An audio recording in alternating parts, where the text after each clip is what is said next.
Chapter 8, Lesson 2, Composite Figures. This is the big phrase today. We're going to talk about that as we look at our standard 7G6 and just seeing that it's going to lead us into finding area, surface area, and volume of three-dimensional figures or multiple figures. So again, composite figure, let's define that.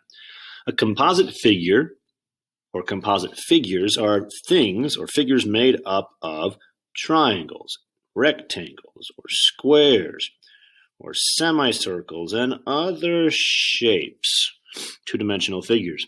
So as we look down, you can see them down here, but this is a composite figure.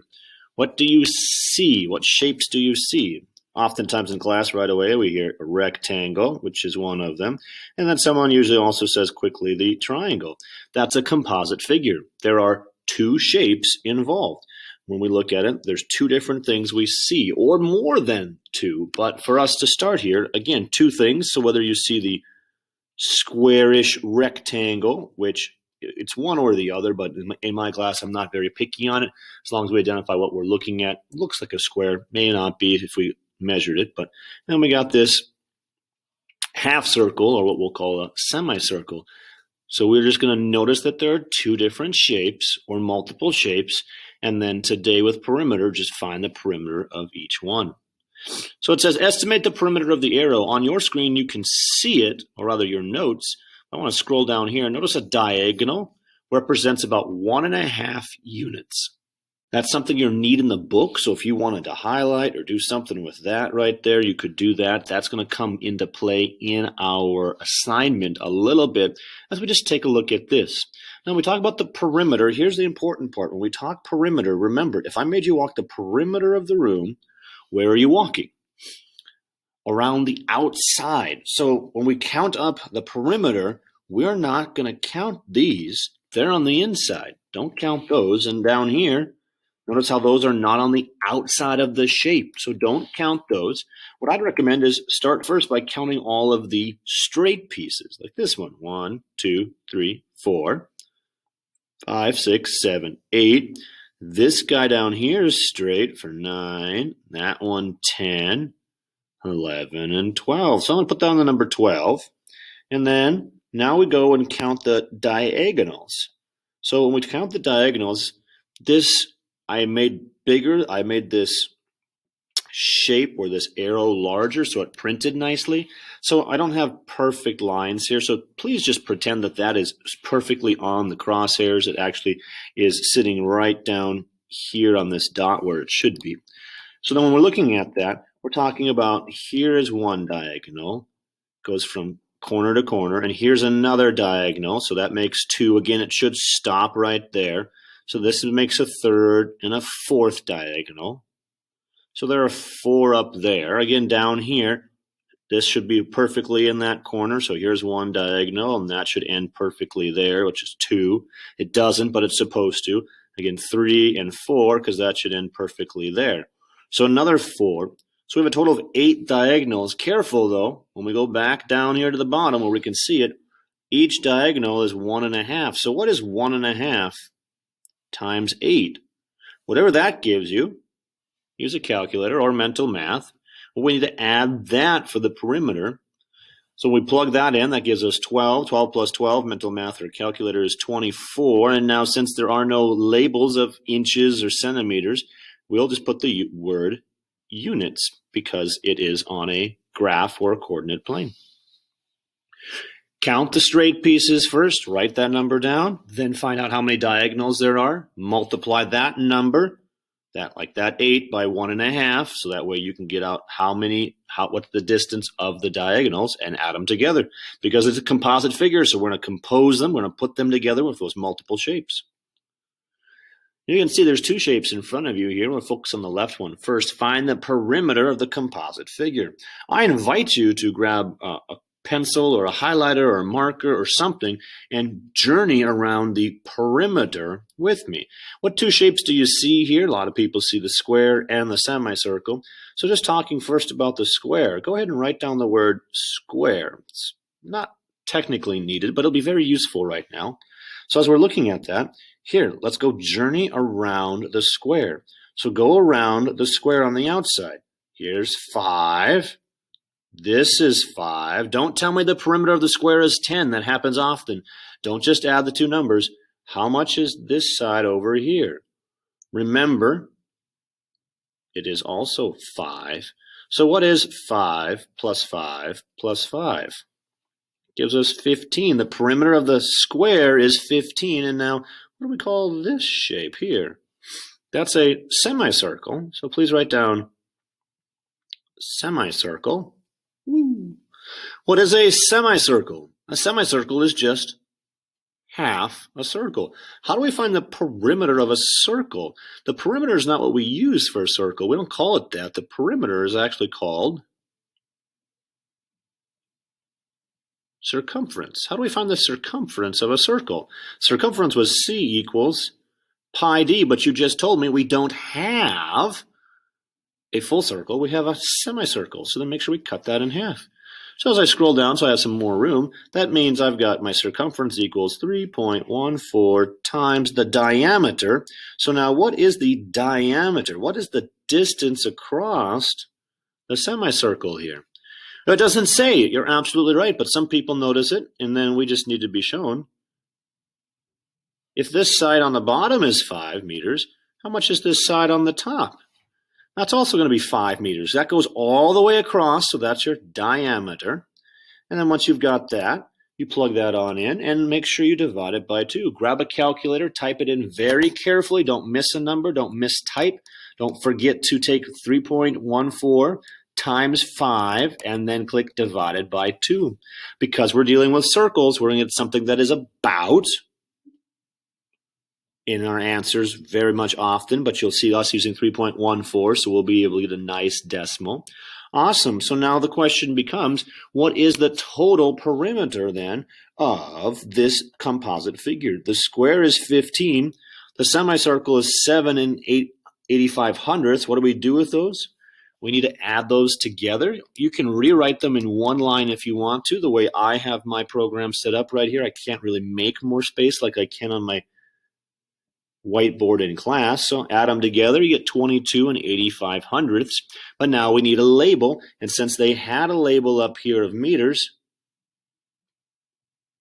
we'll just call it 22 and 85 hundredths of a meter. That's the perimeter. So when you find that semicircle, that's going to be the tricky part right here, is these semicircles. We have to remember this formula, and then we kind of have to remember to do all of this work for a semicircle. However, they're not always going to include semicircles. It's a composite figure. So what shapes do you see here? See a rectangle, wonderful, and then a triangle. Good. So I'm going to start with the rectangle. Again, I invite you to journey around the outside with a highlighter or a marker of your choice, or just with the pencil. We need to cover this side, which is 10. How much is this side? It doesn't tell us. So again, look over here. It tells you there, that's 3, so that means this guy's 3 inches. And what about down here? How much is the bottom edge? It doesn't tell us, but we can remember from up top, that's 10, so this is 10. So what is the perimeter of the rectangle? We've got 10 plus 3 plus 10. If you wanted to write that in, that would be great. 10 plus 3 plus 10 gives you 23. Awesome. Now from there then, we need to go and look at our triangle. So I'm going to put down the word triangle here. At least it's supposed to be. That end didn't look very good, but that's okay. Hey, look at this guy right here. Are we concerned about that guy on the inside? No, don't add the inside. Only go around the outside, which is why I invite you to use a highlighter or a marker or even just any type of pen on your notes. Don't write in your book, but go around the outside. How much is that side? How much is this side? All it has is that little red mark. In class, I'll ask you what that stands for. Here in the video notes, I want to tell you that that means that they're congruent. Since they all three of those have just one mark on them, they're all 3 inches. That's 3 inches, and that's 3 inches. So 3 plus 3 gives us 6. Add those together, and you get 29 inches as a perimeter. When we have things without semicircles, the work is a little less. There is no formula needed, but anytime we have that semicircle, don't forget, I need to see the formula, the work to go get that answer. Make sure you show all of that. Don't just make 7.85 or whatever number magically appear. Again, 7G6 is what we're building towards, where we can find volume or surface area, or even just area of composite figures or singular figures, or even three-dimensional figures, which we'll see later on. Now, word problems sometimes are not very helpful unless there's a picture with them. You can see here in your notes, you have a picture with this, but let's pretend there isn't. The perimeter of a running track or the racetrack, find the perimeter of the running of the racetrack. The radius of the semicircle is 20 yards and the length of the rectangle is 50 yards. If you saw this as a word problem, I implore you, I ask you, draw a picture so you can see it. We already have one, but notice we've got the radius of the semicircle. So radius of the semicircle is 20 yards, so there's that guy. And then it said the rectangle length is 50 yards. So draw a rectangle and two semicircles on either end and put in what you know. Now, it said to find the perimeter, so it's time to go around the outside. I'm going to start right away with that rectangle because, in my opinion, there's a lot less work. There's no formula. So I'm going to start with that. Hey, going down here where it's in orange, that's 50. I know that. How about up here? That's also on the outside. That doesn't tell me what it is. So since this is 50, that is also 50. Go ahead and write down 50 plus 50 so we can see that work. You know where you got that from. That's 100.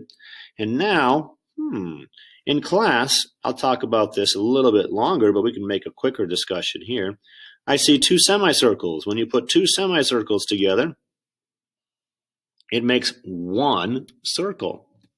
So instead of having to find both of them, put the two semicircles together to make one circle. So we're not going to find the work for both of them. I'm just going to call it a circle. Or if you wanted to say two semicircles, you could.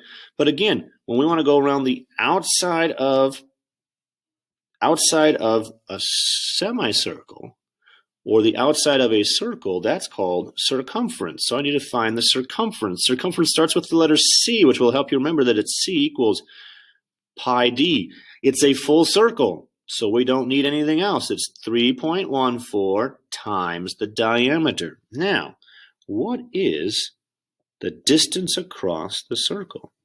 Well, it doesn't say there, so I journey across. It doesn't say there either, so that's a bummer. But it did tell us the radius is 20. So if the radius is 20, that's again where we used to use this formula on lesson 1. Now you can just tell it to me. If you need to go back and use this, you can. So what is the diameter? If the radius is 20, take radius times 2. That means our diameter is 40 yards. So plug that on in here. Again, be very careful that you don't miss the decimal. Be very careful you don't miss a number when you're typing that into your calculator. 125 and 6/10, 125.6 is what happens when we take 3 and 14 times 40. Again, now we want to know what the total is, the total perimeter. So you can put a big plus sign there, or if you wanted to write them all in one line, you could do that as well. This right here is enough work for me. I can see the plus sign, so you don't have to rewrite it. But then when you do that, mental math or calculator approved, well, again, watching the numbers as you type them in if you're using a calculator, great. So I got an answer, and now we need a label because it's perimeter. We just take that label up top and write it just the same. 225 and 6/10 yards to run around the perimeter of the racetrack. Something you could ponder or even figure out when it's springtime and you're in track season and running around the track. I wonder how far this is. You could figure it out. Do you want to? Probably not. Maybe yes. But that's what we're looking at when we're talking about finding the perimeters of composite figures. And then in this case, like our last problem, solving real life problems. What is the perimeter of that racetrack? How much blacktop would we need to resurface the track or whatever it might be in real life?